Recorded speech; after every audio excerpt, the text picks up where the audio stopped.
আমেরিকার corona virus phone করেছিল বাংলাদেশের করোনা ভাইরাসকে।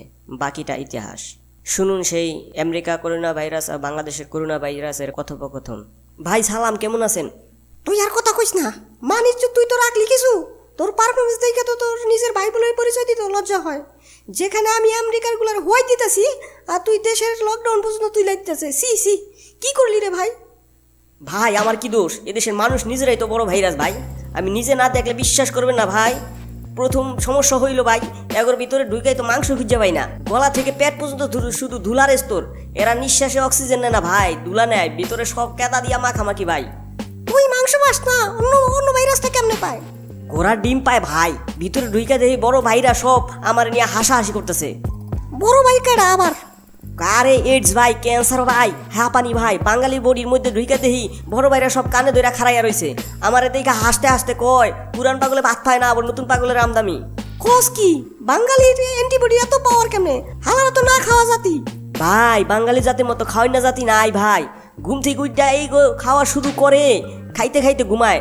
কিচ্ছু না থাকলেও মুড়ি নামে একটা মাল খায় ভাই, যেটার কোনো সার নাই, ঘেরান নাই, ভিটামিনও নাই। তাই ওকে সামনে খালি রাখবেন, দেখবেন গরুর মতো চাবাইতে থাকবো। ফালতু বুঝ দিবি না আমারে। এত খাইলে ওগো দেশে এত রোগ বালাই কেন, এত হাসপাতাল কেন? ভাই খাওন তো সব ভেজাল খাওন, পোড়া তেলে ভাজা, ধুলায় ভাজা, মাছিতে হাগা, পচা জিনিসে খান খায়। আর ফরমালিন ছাড়া তো কোনো খাওয়ানই নাই। ওগো অ্যান্টিবডি জন্মের পর থেকে খালি মারামারি কিলাকিলির মধ্যে বড় হইতেছে ভাই। আমি ঢুইকা কিছু কই নাই, অ্যান্টিবডি আইসা আমার থাপ্পড় শুরু করতেছে ভাই। ওগো অ্যান্টিবডি খুব ডিস্টার্ব ভাই। কস কি এত ডেঞ্জারাস জাতি? ডেঞ্জারাস কি কমো ভাই, এইখানে একটা ডিস্ট্রিক্ট আছে, নাম নিলে মামলা করবো, নাম না নেই। এই ডিস্ট্রিক্টে ভাই ছাগল রাহা নিয়ে মার্ডার হইয়া যায় ভাই, লুডু খেলা নিয়ে কোপাকুপি হয় রে ভাই। খাইছে রে, এত দেখি পুরো কুপাকুপির জাতি। আচ্ছা বুঝতে পারছি ভাই, কিন্তু তবু একটু দেখ না মানে।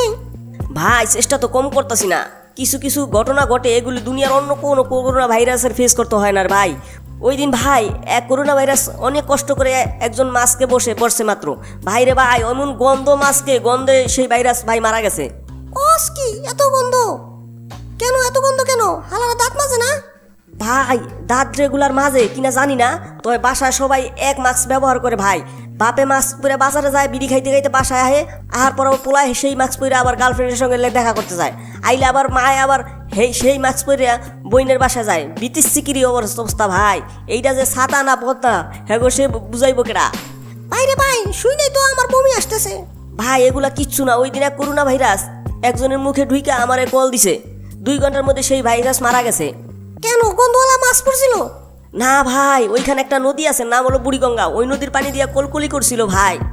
কস কি নদীর পানি দিয়ে কুলকুলি করলে আবার আমরা মরবো কেন? আমরা কি এতই দুর্বল বেটা? ভাই দুনিয়ার এমন কোনো ব্যাকটেরিয়া ভাইরাস নাই এই নদীতে নাই ভাই। পানি বইলা আপনি কইতে পারেন এটা ভাইরাস আর ব্যাকটেরিয়ার জুস।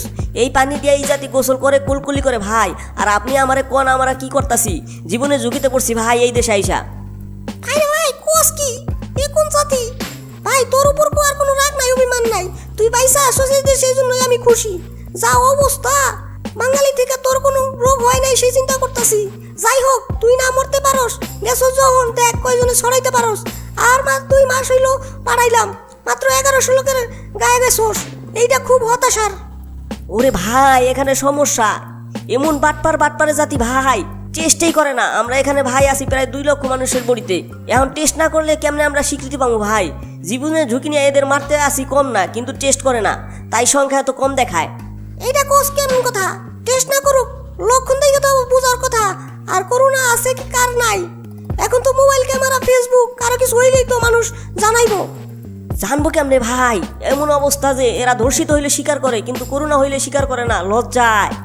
ও মা, কেন স্বীকার করে না কেন? এটা তো একটা রোগ, এটা নিয়ে লজ্জার কি আছে? কারণ ভাই আমরা আসার আগে এখানে কিছু বন্ড হুজুর আছে যারা ধর্ম পয়সা চলে, তারা এইটা ছড়াইছে যে আমরা খালি কাফের মুশরিকদের ধরি, মুসলমান বা মুমিনদের বান্দাদের ধরি না। আর এদেশে করোনার ডরে মায়ের সন্তান জঙ্গলে ফালাইয়া দিয়ে আসে। যেই ডাক্তার এগোর জন্য জীবন বাজি রাখছে, সেই ডাক্তারে ঘরে ঢুকতে দেয় না ভাই। কবর পর্যন্ত দিতে গেলে আন্দোলন করে যে করোনা হইলে কবর দেওয়া যাইব না। তাই কারো করোনা হইলে ভাবে অন্য মানুষ জানলে তো এলাকা ছাড়া করব, তাই ভয় কয় না। বাড়ির ভিতর কেউ মরলে অন্যরা স্বীকার করে না যে করোনায় মরছে, কারণ জানলে তো হ্যাঁ গ্রাম ছাড়া করব। এই সময় কাউরে বাড়ি ছাড়া করলে কে কই যাইব ভাই? বুঝছি। আচ্ছা ও গো মজা মন চায় তাই করুক। তাহলে এখন তোর প্ল্যান কি? থাকবি নাকি জান নিয়ে পালাবি? আর একটু দেরি করি ভাই, কিছু ব্যবসায়ী কিছু গার্মেন্টস মালিকের চাপে লকডাউন তুইলা দিচ্ছে ভাই। এখন সহজে পামু হালাগো, মারতে না পারি ধরতে তো পারুম। যাকে যাকে ধরুম ভাই, তার মধ্যে যে কয়টা মারতে পারি ভাই আর কি। দোয়া করেন আপনাকে মুখ যেন রক্ষা করতে পারি। যতটুকু পারোস আতঙ্ক ছড়াই দে আর কি। ভাই আতঙ্ক খুব একটা সরাইতে পারুম না বলে মনে হয় না। এগো মরণ রে ডরায় না ভাই।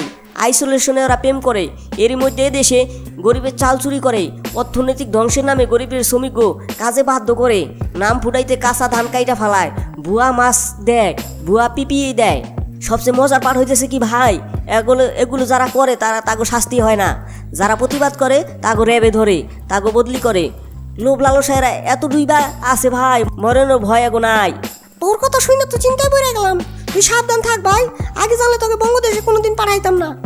যা বুঝলাম এগো তোরে লাগবে না, ওগো মরণের জন্য ওরা নিজেই যথেষ্ট। তুই আইয়া পর ভাই।